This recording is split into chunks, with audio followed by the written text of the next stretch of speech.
जयदेव जी को जो राजा उठा के लाए थे और सेवा आदि की थी,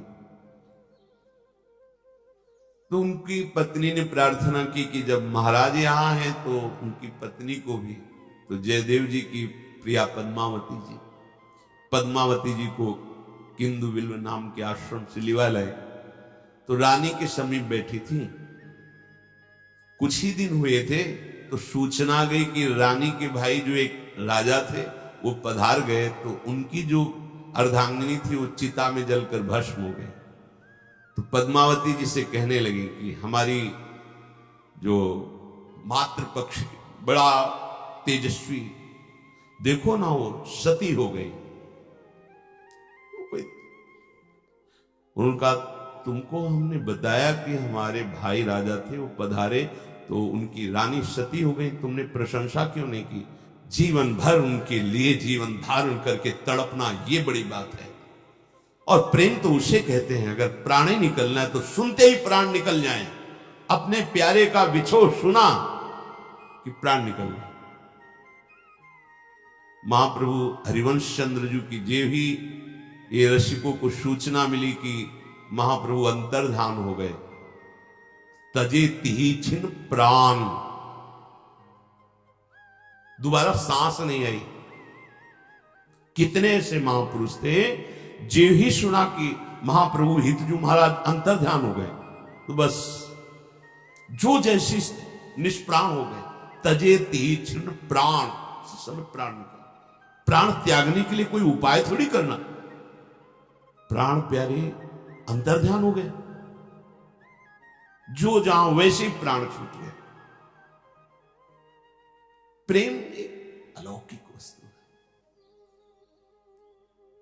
जब विठल विपुल देव जी ने सुना कि स्वामी जी अंतर्ध्यान हो गए, उसी समय आंख में पट्टी बांधी, ना अन्न न जल न देखना, अब बस। तो हरिराम व्यास जी को बहुत पीड़ा हुई। रास बिहारी से रास की रचना करवाई और गए और कहा चलो रास बिहारी जी आपको बुला रहे, आप चलो, कृपा करके चलो। रसिकों ने, बड़े रसिकों ने जब प्रार्थना की तो विठल विपुल देव जी आए।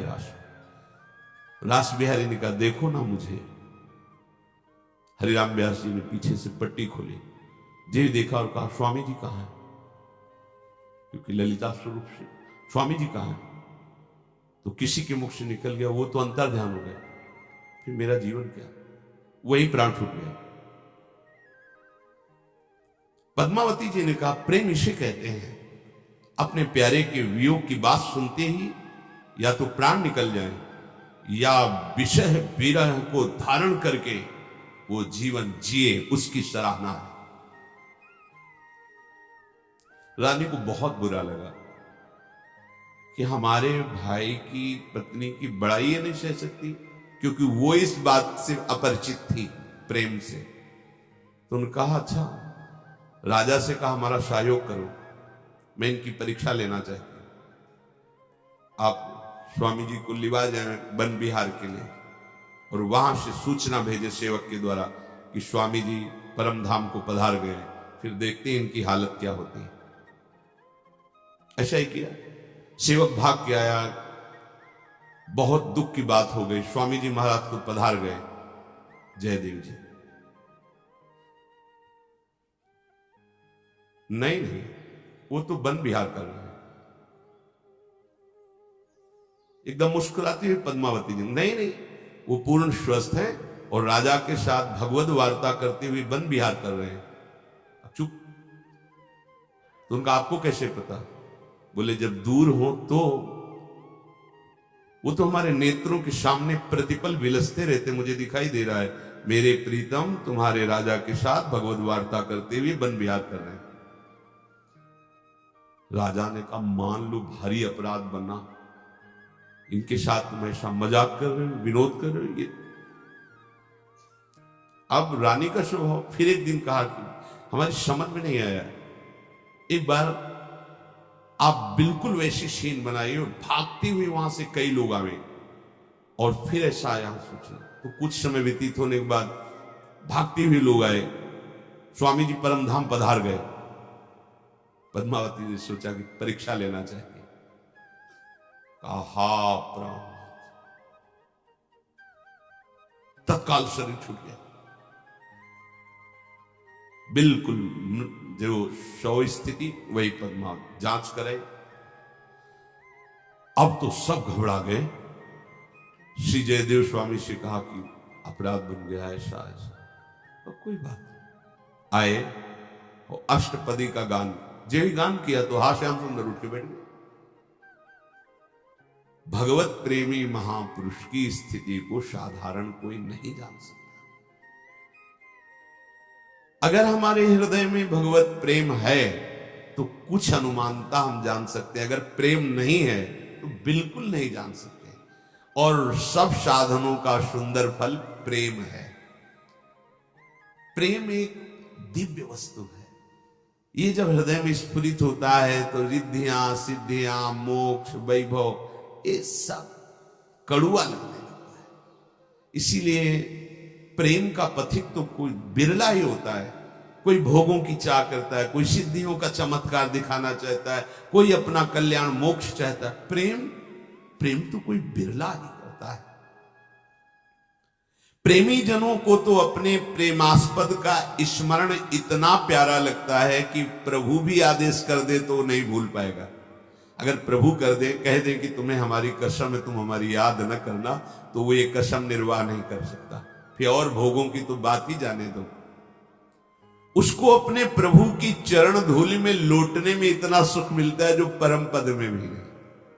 देखो ना, अक्रूर जी जब आ रहे हैं कृष्ण बलराम जी को लेने के लिए, तो जे ही वो ब्रजमंडल में प्रवेश करते हैं तो जो वज्रंकुश से चिन्हित चरण चिन्ह को देखते कूद पड़े रथ से, लौट रहे हैं मेरे प्राण प्रीतम श्री कृष्ण के चरण चिन्ह। ऐसी प्रेम दशा हो रही कि सुखदेव जी कहते, परीक्षित समस्त साधनों का यही फल है कि जैसी इस समय अक्रूर जी की स्थिति है, ये स्थिति प्राप्त कर ली जाए।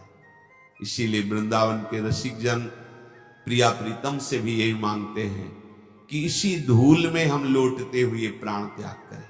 ये परम सिद्धि।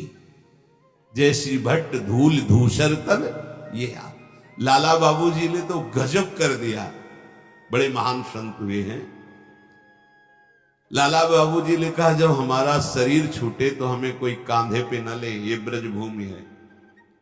मुझे घसीटते हुए मेरे शव को इस रज से, ऐसे जैसे घसीट के लिए ऐसे, और उनकी आज्ञा के अनुसार कुछ दूर तक ऐसा किया गया, क्योंकि उनकी इच्छा थी मेरे शरीर को यहाँ कांधे पे नहीं, घसीट इस रज में घसीटते हुए ले जाया जाए और संस्कार किया जाए। प्रेम मार्ग प्राप्ति के लिए उपासक में किंचित भी कहीं वैर नहीं और कहीं राग नहीं। ये दो बातें बहुत आवश्यक। अगर राग है तो उसका चिंतन होगा, वैर है तो चिंतन होगा। फिर श्री कृष्णदास जी के शिष्य हैं लाला बाबू जी, बहुत बड़े धनिक सेठ थे, लंगोटी लगा के रहते, भिक्षावृत्ति से जीते। पर जब कभी श्री कृष्णदास जी से कहते कि जो मंत्र प्रियालाल के सेवा स्वरूप की प्राप्ति कराता है, जिसे अपने यहाँ निज मंत्र कहते हैं, तो विरक्त भेष दे दीजिए और मंत्र दे। अभी नहीं। तो उनको लगता है मेरे में कमी क्या है, ऐसा क्यों कह देते हैं, अभी नहीं, क्या कमी है। तो मन में जब लाला बाबू के रूप में थे, सेठ रूप में, तो रंगनाथ जी के जो सेठ जी उनसे थोड़ा सा मन मुटाव रहता था, तो वो अब भी था हल्का सा, तो उनका इसको मिटाना पड़ेगा, मन में सोचा। और झोली टांगे ही रहते थे, एक लंगोटी ही केवल लगाते थे। गए और सुबह भिक्षुकों को अन्न बंटता था रंगनाथ जी के मंदिर में, रंगनाथ जी के सेठ जी के सेवक जन बांटते थे। उसी पंक्ति में खड़े हो गए। सेवकों ने देखा, दौड़ के गए, बोले लाला बाबू आए और भिक्षुक की पंक्ति में खड़े हुए। और अरे नहीं नहीं, ऐसा नहीं, तो बहुत सम्माननीय है। स्वर्ण की थाल में असरफियां आदि लेकर के आए, क्योंकि महिमा तो सुन ही रहे थे, पर वो पूर्व का राग द्वेष थोड़ा सा। तो उन्होंने कहा कि बाबूजी आप पंक्ति में क्यों, आप तो हमारे विशेष आदर के पात्र हैं, क्योंकि धन में भी आप हमारे ही समान थे, पर वैराग्य में आपके सामने कुछ नहीं। आपने जो प्रभु से अनुराग किया, संपूर्ण वैभव त्याग कर एक लंगोटी लगाकर भिक्षा, आपके सामने में कुछ नहीं हूं, ये तुच्छ भेंट स्वीकार। तो उनका नहीं, हम तो आपके भिक्षुक हैं, जैसे भिखारियों को खिचड़ी आदि दे रहे हो ऐसे मुझको दे। दोनों का आंतरिक मन मुटाव खत्म हुआ। भिक्षा ली चले तो आगे कृष्णदास जी आ रहे थे और उनका लाला बाबू आज मन कह रहा है कि तुम्हें विरक्त भेज दे, मंत्र दे दे।